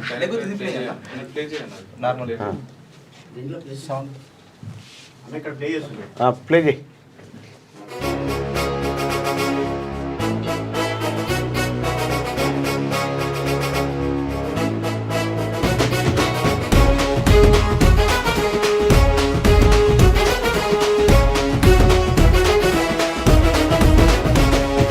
బగబగమండే సూర్యుడు బడుగుల బంధుకయ్యాడు తీనుమారు మల్లన్న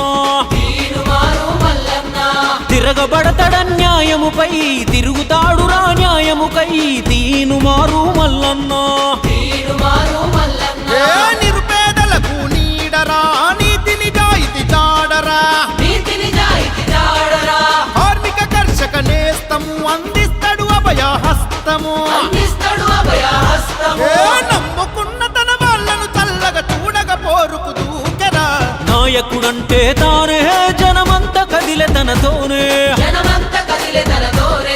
ఈ తెలంగాణ ప్రతి పల్లె మన తీనుమారు కాందానే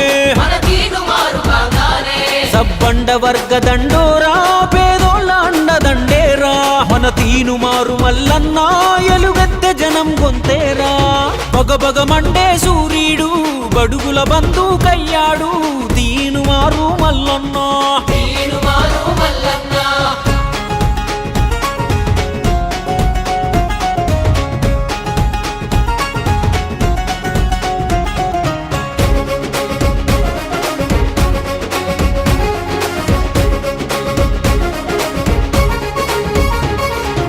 ఎన్నాళ్ళు ఇక ఎన్నేళ్ళు ఈ వెనకబాటుతో కన్నీళ్ళు అని కొట్లాడే కొమరం భీమై కదిలాడు చూడు మన మల్లన్న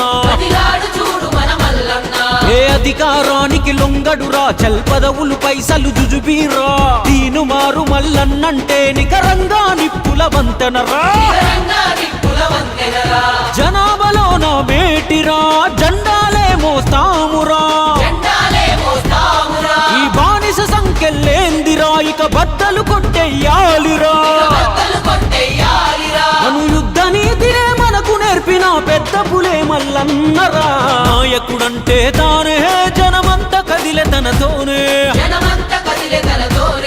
ఈ తెలంగాణ ప్రతి పల్లె మన తీనుమారు కాందానే సబ్బండ వర్గ దండోరా పేదోళ్ళ అండదండేరా మన తీనుమారు మల్లన్న ఎలుగెత్తె జనం గొంతేరా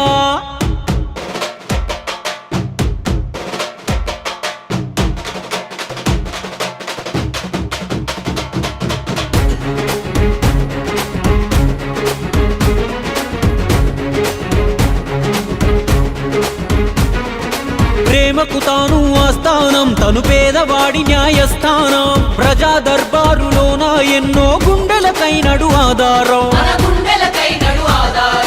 ఏకదాటిగా బీసీలను నడిపించ సింగమై కదిలెనురా ఎగిరి తంతే ఆడెంతోడైనా మదము అణిగి కూసుంటాడురా మన బతుకులు మార్చే దేవుడు ఇంకా నుంచో దిగిరాడురా నీకేం కావాలో బుద్ధి గుంజుకో నీకు నువ్వే మొనగాడురా రాజ్యాధికారము బడుగులదే మల్లన్నతో అడుగులు వేయరా నాయకుడంటే తానే జనమంత కదిలే తనతోనే ఈ తెలంగాణ ప్రతి పల్లె మన తీనుమారు కాందానే సబ్బండ వర్గ దండోరా పేదోళ్ళ అండదండేరా మన తీనుమారు మల్లన్న ఎలుగెత్తె జనం గొంతేరా బగబగమండే సూర్యుడు బడుగుల బంధుకయ్యాడు తీనుమారు మల్లన్న తిరగబడతడన్యాయముపై తిరుగుతాడురా న్యాయముకై తీనుమారు మల్లన్న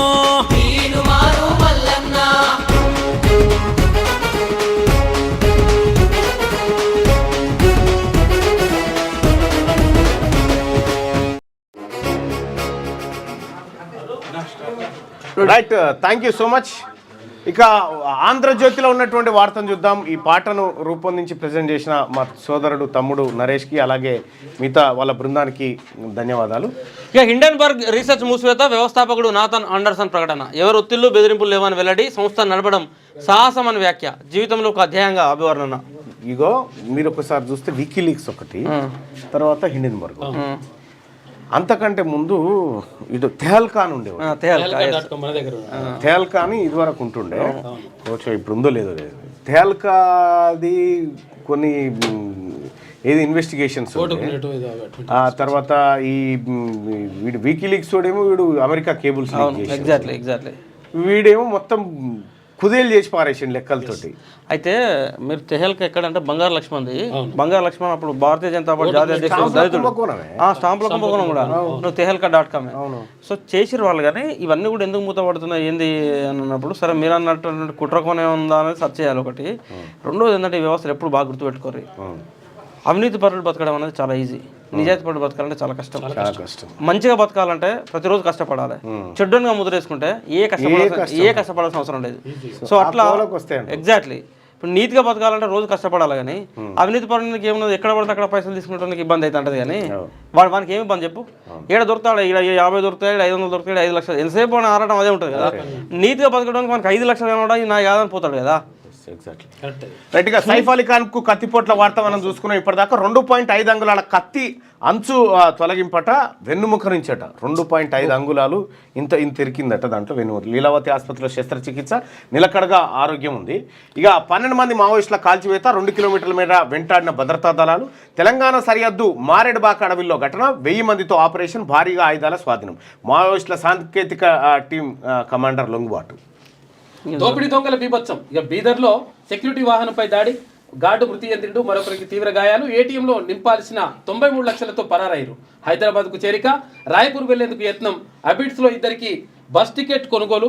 ఇక బ్యాగ్ తనిఖీల్లో ట్రావెల్స్ ఉద్యోగిపై కాల్పులు జరిపారు. నిందితుల కోసం గాలింపు చర్యలు చేపట్టారు పోలీసులు. నడుస్తా ఉన్నది. రైట్గా ఇస్రో స్పేస్ డాకింగ్ విజయవంతం. ఇక అంతరిక్ష కేంద్రం 2035 నాటికి నిర్మించాలని లక్ష్యంగా పెట్టుకున్న భారత్ 5 మాడ్యూళ్లను డాక్ చేయడం ద్వారా నిర్మాణం.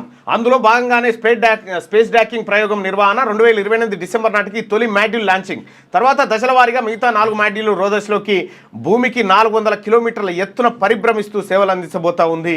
సో ఇప్పటి వరకు మనకు ఫ్రాన్స్, రష్యా, తర్వాత అమెరికా, చైనా ఇటువంటి వాటికి మాత్రమే స్పేస్ స్టేషన్లో ఉండే ఛాన్స్. ఇప్పుడు దేశంగా భారత్ కూడా వచ్చేసింది. ఇక రోదస్లో కరచాలనం. స్పేడెక్స్ ఉపగ్రహాల అనుసంధానం సక్సెస్. గురువారం ఉదయం 9 గంటల సమయంలో చేజర్ టార్గెట్. అసలు ఇది ఒకసారి మనకు ప్రజలకు వీలైతే చూపించే ప్రయత్నం చేద్దాం. ఇది దేశానికి ఉపయోగపడేది. ఈ దమ్ముంటే లైట్ డిటెక్టర్ ఇవన్నీ ఎక్కర్రావు. ఇస్రో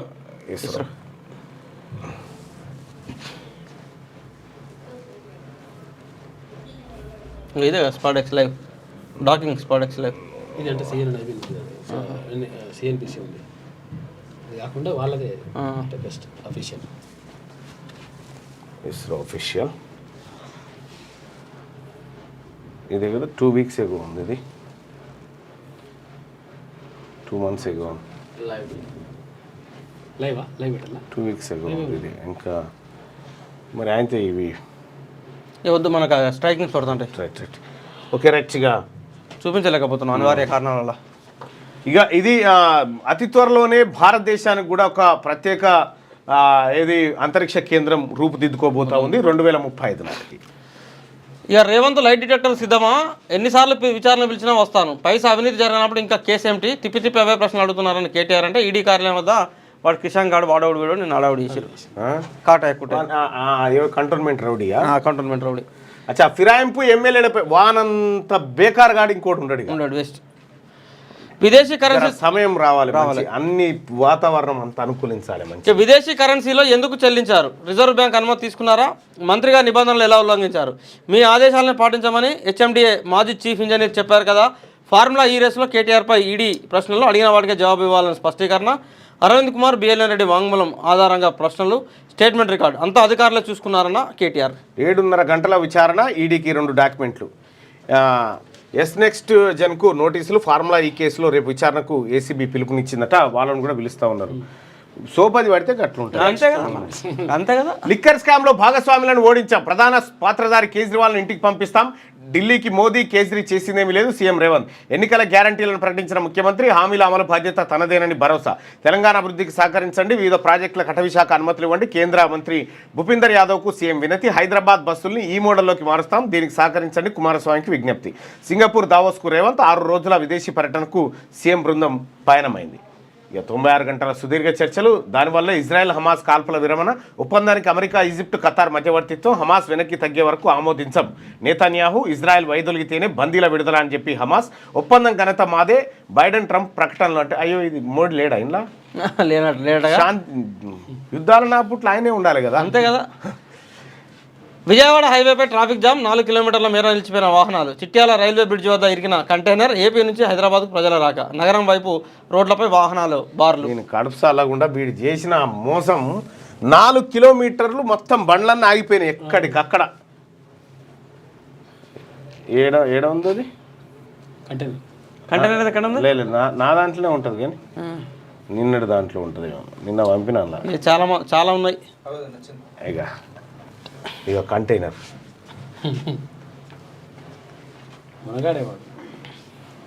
ఆడ అసలు ఎందుకు వచ్చిందో అర్థం కాలే. ఇక వెనక మొత్తం జామ్. ఇక అటు గుంజి ఇటు గుంజి రేకులన్నీ తెగిపోంగా. అలా ఏముంది మరి అది?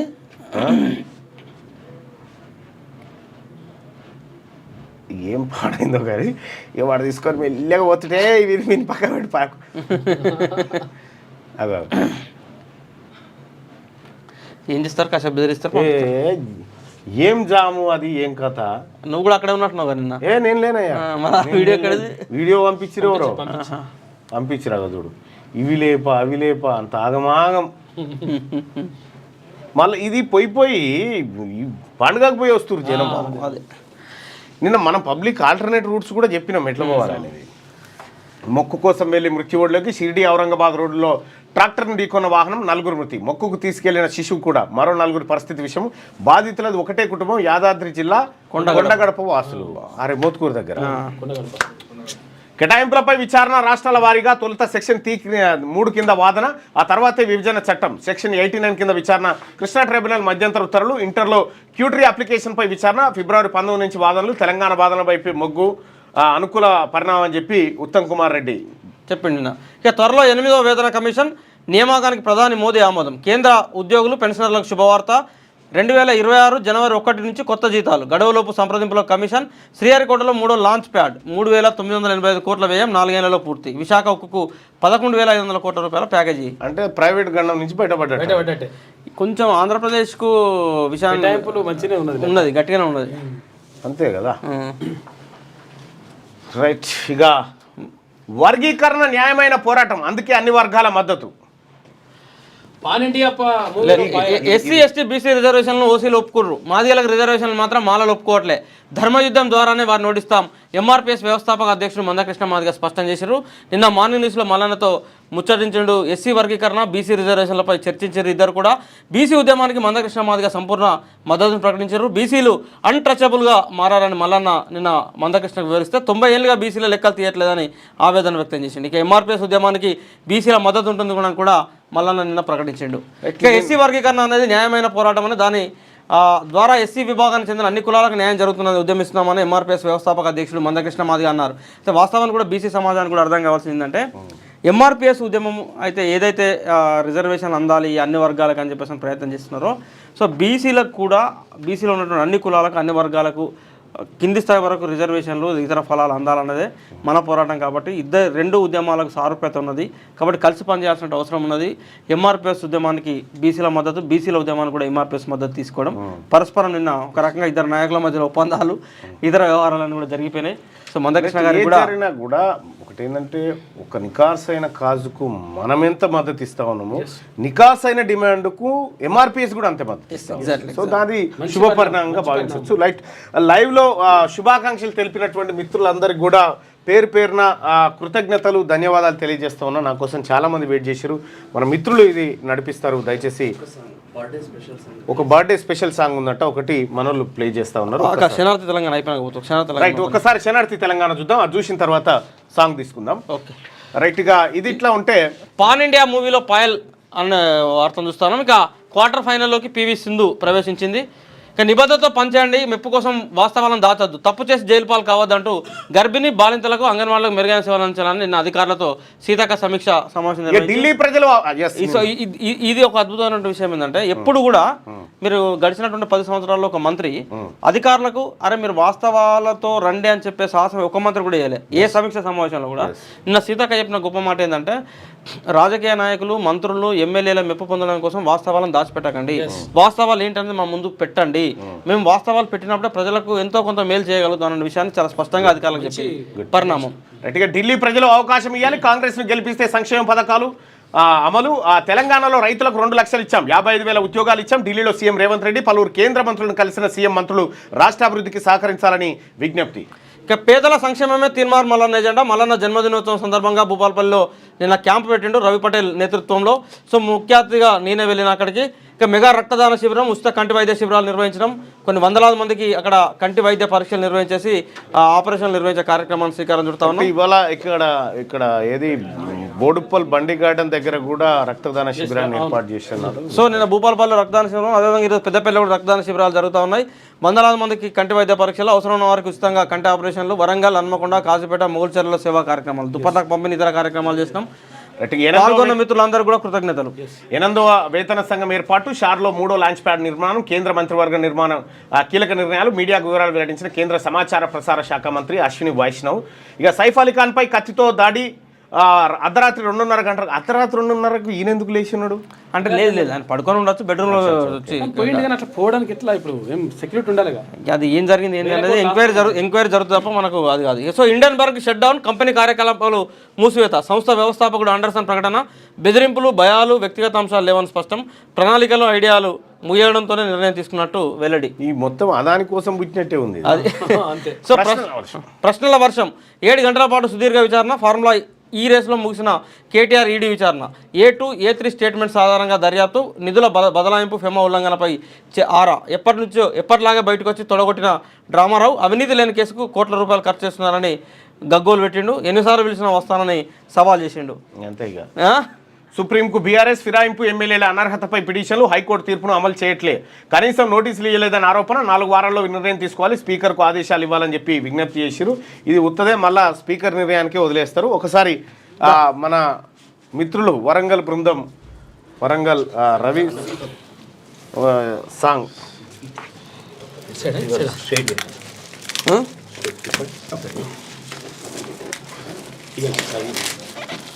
అచ్చా ఫ్లెక్సీయా ఇది?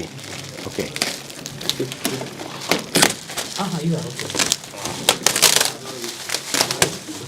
ఇదో సాంగ్. పుట్టినరోజు సాంగ్ సోదరుడు రవి ఆధ్వర్యం, సింగర్ రవి, రమణ్ అండ్ నరేష్ బృందం. Thank you so much. అగో మా పెద్దన్న వచ్చాడు, పెద్ద పులి. సాంగ్ ఏమన్నా ఉందా? సాంగ్ పంపు, ఆడియో ఉంది. ఆడియో ఉంది. Okay right. థ్యాంక్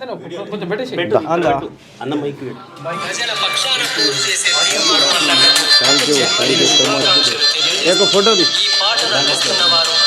ఫోటో మరియు రమణ్, సింగర్ రవి, తీన్మార్ మల్లన్న టీం, వరంగల్ జిల్లా. వచ్చిందా? ఒక ఫోటో వస్తలేదు అక్కడ, ఆడియో వస్తలేదు అక్కడ.